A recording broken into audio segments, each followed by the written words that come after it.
Hello, everyone. Welcome back to During Lunch. Today, we're diving into one of the most exciting and sometimes dangerous activities out there. It's the part of Urbex we all know and love. It is rooftopping. Whether you're a beginner or seasoned rooftopping enthusiast, knowing what to bring is key for both safety and comfort. So, if you're planning to take your adventures to new heights, stay tuned because in this video, we'll break down all the essentials you need to bring along with you. Let's get into it. Before we get started, let's talk about one thing. Rooftopping is risky. I can't stress enough that safety should always come first. We also do not condone illegal or unethical behavior, so everything you need to do is on you. But let's begin with the basics. What you absolutely need to bring to the top of a building. No shortcuts and no exceptions. First things first, proper footwear. You don't want to be scaling a building or walking across enough rooftops in flip-flops or sneakers with no grip. You need shoes that are not only comfortable but also durable. Go for sturdy, non-slip shoes with a good grip. These will help you maintain your balance on uneven surfaces, wet patches, or even gravel, which can sometimes be found on roofs. Ankle support is key too. Rooftops can be tricky, and you want to make sure your ankles are protected, so avoid anything too flimsy. A good pair of hiking boots or climbing shoes works wonders. I personally use a pair of Nike high tops. Alright, let's talk about what to carry in your bag. You'll need something reliable to keep all your essentials organized. A good durable backpack or a messenger bag should be your go-to. Make sure it's weather resistant, as you never know when it might start raining or snowing. Also check that it has enough space for all of your gear. Two key items that I always bring. A water bottle. You gotta stay hydrated. I usually bring a reusable water bottle because it's better for the environment and cheaper to refill. But you can bring a plastic water bottle if you don't have one. Snacks. I always bring something lightweight and easy to eat. Energy bars, nuts, trail mix, all of those are great for keeping you fueled during long roof-topping hours or even walking around looking for possible roofs. Number 3. Camera gear. For all the aspiring content creators and adventurers out there, camera gear is a must-have.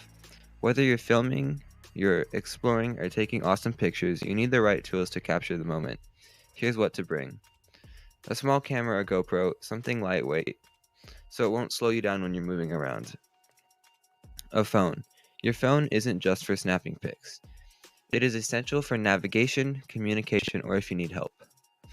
Other things that you could bring are a tripod or stabilizer, which help you get smoother shots and steady footage. Some of those out there, like the tripods or stabilizers, can be really good, but they're heavy, so I wouldn't recommend bringing them. Just make sure everything fits in your backpack. Weather protection. Rain jacket or windbreaker. The weather can change quickly, and you don't want to be stuck up on a roof drenched. Pack something lightweight, breathable, and water resistant just in case. It's always good to bring an extra layer in the cold. Even though rooftops can be warm sometimes, it can also get really chilly and windy at higher altitudes, so stay prepared. Climbing in the cold can be better because there are less people outside, but it's a trade-off because it is colder outside. Number 5. Flashlight or headlamp. If you're planning on staying on the roof after dark, a flashlight or headlamp is crucial. Not only does it help you see in the dark, but it's also an essential safety item in case you need to find your way back or signal for help.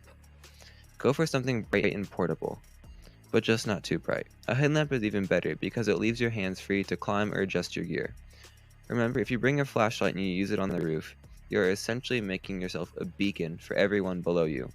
So I urge you to use caution in this area. Just don't be stupid. Number 6. A first aid kit.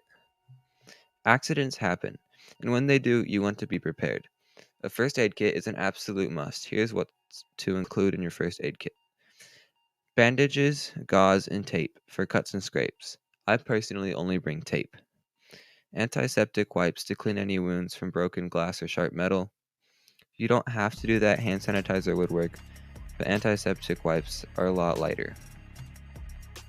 Pain relievers, or any personal medication you might need. It's an odd one, I know, but don't have an attack on the roof, because that would kinda suck. It's always better to be over-prepared than under-prepared, especially when you're in an unfamiliar or risky environment like a rooftop. Number 7, a multi-tool. Next up, a multi-tool or similar items. You might not always need it, but it's definitely a smart addition. This little gadget can come in handy for all sorts of unexpected situations like undoing screws or tightening bolts. You never know when you might find something that needs fixing, loosening, or undoing. Just make sure you put everything back. Cutting. Cutting anything like ropes or wires you might need to move.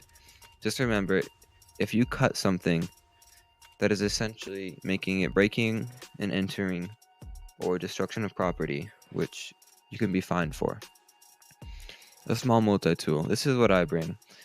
It has all the different sizes for opening the bolts, and it's small enough but big enough to have enough torque to open sticky bolts.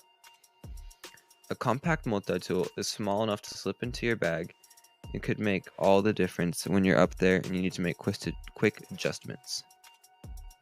Number 8. Alright, here's one you might have not thought of. Extra clothes. And no, I'm not talking about just any old hoodie. If you're planning on exploring areas with high security or where others might spot you, it's a smart idea to have a change of clothes in a completely different color than what you're wearing. A bright contrasting hoodie or jacket can be a quick, easy way to change your look. An example is, if you need to bail fast and blend into a crowd or disappear in the street, this change could be a lifesaver. It's all about reducing the chances of being recognized or tracked. Just keep it simple and pack something that you can throw on in a hurry. An example of this might be, if you're wearing all black when you go into the building, bring like a bright yellow sweatshirt if you have one. That way if you get caught, you can slip it on, then you're gonna look drastically different. Number 9, building plans and escape routes. One more thing that is crucial to consider is knowing the layout of the building you're on. This is about being prepared for emergencies. Memorizing the building's plans can help you understand where to hide, how to get down, or where to go if you need to make a quick exit. What you want to know. Exit routes, where all the stairwells are, how to access the fire escapes, or any hidden access points. This means those doors that lead to the parking garages and back doors that lead outside. Safe places to hide. In case you need to lay low for a bit or avoid detection, staircases are good as long as the floors are unlocked. If you get stuck in there with security coming up and you need a place to go, as long as you can hop out on any floor and go somewhere, you're all good. Another good place is those random unlocked doors that go into rooms for janitorial stuff or business meetings. You also need to know routes that escape to the ground level. And once you're down, where to run and blend into and get out of sight quickly. Knowing the surroundings outside, like alleyways or nearby buildings, can help you map out your next move. An example is, if I'm being chased out, I like to run into crowded places or confusing places. I've been chased out and ran into parking garages because there's just so much cover in there with all the cars. Take some time before your rooftop session to familiarize yourself with the building's architecture. It might seem overkill, but trust me, you'll be thankful in a sticky situation. Final thoughts. So there you have it, the essentials you need for rooftoping adventures. Let's recap quickly. Proper footwear, a good backpack, camera gear, weather protection, a flashlight, a first aid kit, a multi-tool, extra clothes for a quick change, and knowing the building's layout. It may sound like a lot, but these items will ensure that you have a smooth and safe experience when you're exploring new heights. If you found this video helpful, make sure to give it a thumbs up and subscribe for more tips and tricks. Drop a comment below with your own rooftoping experiences or any questions you might have. And as always, thanks for watching. I'll see you in the next one.